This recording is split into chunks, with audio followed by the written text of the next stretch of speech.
तो आपके ऊपर बहुत से ऋण है, दुर्गति हो जाएगी। ऐसा नहीं है। आप यहां भी तो देखो ना, आपके मकान, आपका व्यापार, सब कुछ आपका कहा जाता है, लेकिन सब कुछ सरकार का है। हर चीज का टैक्स देना पड़ेगा तुम्हें। पानी का भी टैक्स देना पड़ेगा, मकान का भी टैक्स देना पड़ेगा, और तुम भी जो करोगे वो पैसा दो सरकार को। टैक्स तुम ऐसे फ्री थोड़ी जा नहीं होता, देना पड़ता है ना। आप मान लो नौकरी कर रहे हो कि हमारी नौकरी करे, तो उसमें सरकारी टैक्स कटेगा आपका, क्योंकि आप सरकारी आदमी हो, भारत देश के वासी हो। ऐसे ही ये टैक्स लगे हुए हैं सरकारी भी, मातृ ऋण, पितृ ऋण, ऋषि ऋण, ये टैक्स है। ऐसा नहीं कि तुम कमाओ खाओ और इसके बाद मर के जाओ स्वर्ग मिलेगा। टैक्स चुकाओ। ये मनुष्य शरीर मिला, इन ऋणों से मुक्त हो। अगर नहीं हुए तो भी तुम्हें दुर्गति होगी। आप देखो, जब कभी ऐसी सूचना मिलती कि अमुक आदमी का अमुक धन पकड़ा गया, तो इनाम दिया जाता है क्या कि इतना कमा लिया? सजा दी जाती है। तुमने टैक्स की चोरी की, अगर चोरी नहीं की, मेहनत से कमाया या व्यापार से कमाया, दिया नहीं सरकार को, हाँ दिया नहीं, इसीलिए तुम्हें टैक्स की चोरी का दंड मिलेगा। सारा धन अपहृत हो जाएगा, तुम्हारी निंदा होगी, तुम्हें सजा मिलेगी। बोलो मिलती है नहीं?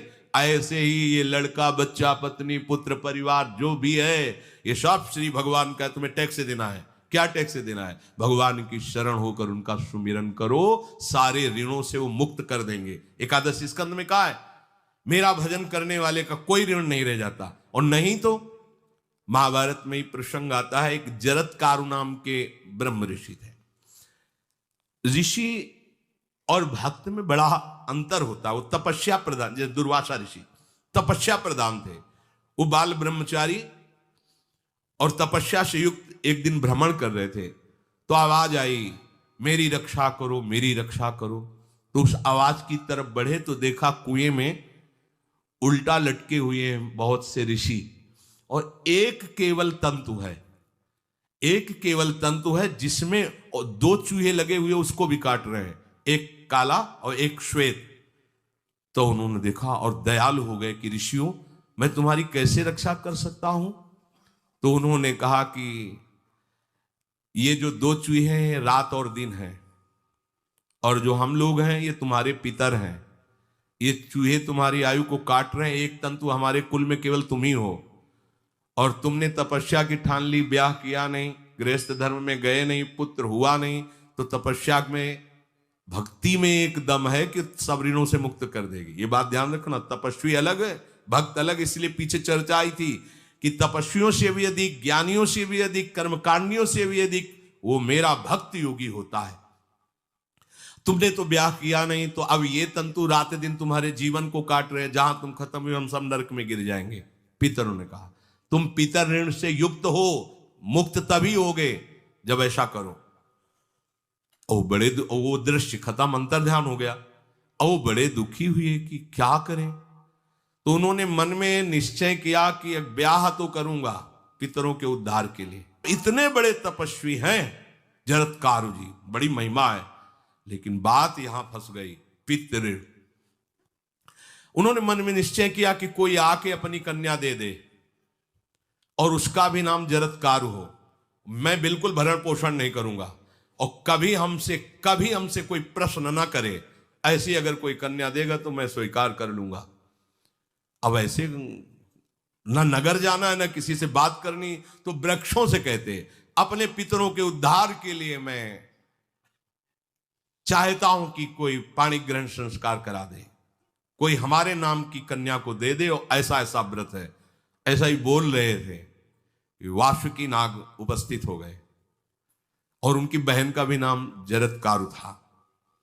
मैं बिल्कुल भरण पोषण नहीं करूंगा, और कभी हमसे कोई प्रश्न ना करे। ऐसी अगर कोई कन्या देगा तो मैं स्वीकार कर लूंगा। अब ऐसे ना नगर जाना है, ना किसी से बात करनी, तो वृक्षों से कहते, अपने पितरों के उद्धार के लिए मैं चाहता हूं कि कोई पाणी ग्रहण संस्कार करा दे, कोई हमारे नाम की कन्या को दे दे, और ऐसा ऐसा व्रत है। ऐसा ही बोल रहे थे कि वासुकी नाग उपस्थित हो गए, और उनकी बहन का भी नाम जरत्कारु था। उन्होंने कहा, सुनिए महाराज, मैं नागराज वासुकी हूं, सब देव रूप में, कोई ऐसे नहीं सांप वैसे बने, देव रूप। और सुंदर कन्या जरत्कारु, बोले ये कन्या मैं आपको समर्पित करता हूं, हमारा सौभाग्य होगा आप जैसा महर्षि हमारी बहन का पति बने। इसका भी नाम जरत्कारु है। और आपकी जो इच्छा है कि मैं भरण पोषण नहीं करूंगा तो मेरे पास संपूर्ण वैभव है, आप भी पधारिए, मैं आपका भी भरण पोषण करूंगा, अपनी बहन का भी। तीसरी बात, मेरी बहन इतनी शास्त्र सम्मत आराधना से युक्त है कि वो कभी आपसे प्रश्न ही नहीं करेगी, तो उनका स्वीकार है। प्रसन्न हुए, चले गए। काफी समय तक उनके महल में रहे। एक दिन जरत्कारु अपनी जरत्कारु पत्नी की गोद में सर रख कर ऐसे लेटे हुए थे, सो गए। और शास्त्रज्ञ थी, संध्या का काल था। संध्या काल में निषेध है मैथुन करना, भोजन करना और स्वाध्याय करना, ये सब संध्या काल में बस भगवत स्मरण परायण लोकवत। लेकिन हमारे यहाँ महारानी जी की संध्या आरती और संध्या भोग लगने के बाद ये इसीलिए वृंदावन धाम इसका कहीं भी ये वेदान्नपि संन्यस्त, वेदों से भी ऊपर उठी हुई रसमयी रसोपासना है, प्रियालाल की महल है। ये जगत सिद्धांत नहीं है, ये जगदीश का भी सिद्धांत नहीं है, ये प्रेम सिद्धांत है। वृंदावन नित्य विहार रस है, इसलिए इसको बीच में बता देते हैं, कहेंगे दूसरे को तो। और यहाँ शाम के तो भोग ही लगता है, गान बजान होता है, बकाया सिद्धांत है। आंख मूंद करके या तो गायत्री जप या जो गुरु मंत्र चुपचाप शांत भाव से जपे, ऐसा। अब वो इस चिंता में थे कि मेरे पति का धर्म जा रहा है और मैंने आज तक कुछ बोला नहीं अपने पति से। अगर बोलती हूं तो हो सकता है ये नाराज हो जाए और छोड़कर चले जाए। अगर मुझे छोड़ देते हैं और इनका धर्म बचता है तो ये ठीक बात रहेगी। कितनी विवेकवान है। अगर ये सोते रह गए और सूर्य अस्ताचल को चले गए तो इनका धर्म लोप हो जाएगा। ये मैं होने नहीं दूंगी, अपने पति का धर्म लोप नहीं होने। और वो उस समय भी केवल एक लंगोटी लगा के रहते थे, अस्थिमात्र हो रहे शरीर। वहां भी ऐसा नहीं कि दूल्हा बन करके सज, नहीं, वैसे ही केवल पितरों की तृप्ति के लिए उन्होंने बात स्वीकार की थी। उन्होंने कहा महाराज उठिए, संध्या का समय है, शास्त्र निषेध करता है इस समय सोना नहीं चाहिए, नहीं आपके धर्म का लोप हो जाएगा। महाराज उठिए, सूर्य अस्ताचल को बस पहुंचने ही वाले हैं, उठिए।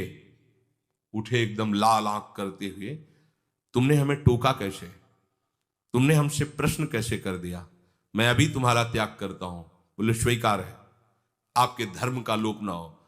कहीं सूर्य अस्ताचल को चले गए, आपने अर्घ नहीं दिया तो जीवन भर की आपकी उपासना में कलंक लग जाएगा कि आपने संध्या काल में शयन करते हुए सूर्य आराधना नहीं की, आपके धर्म का लोप हो जाए। बड़ा सूक्ष्म धर्म का विषय।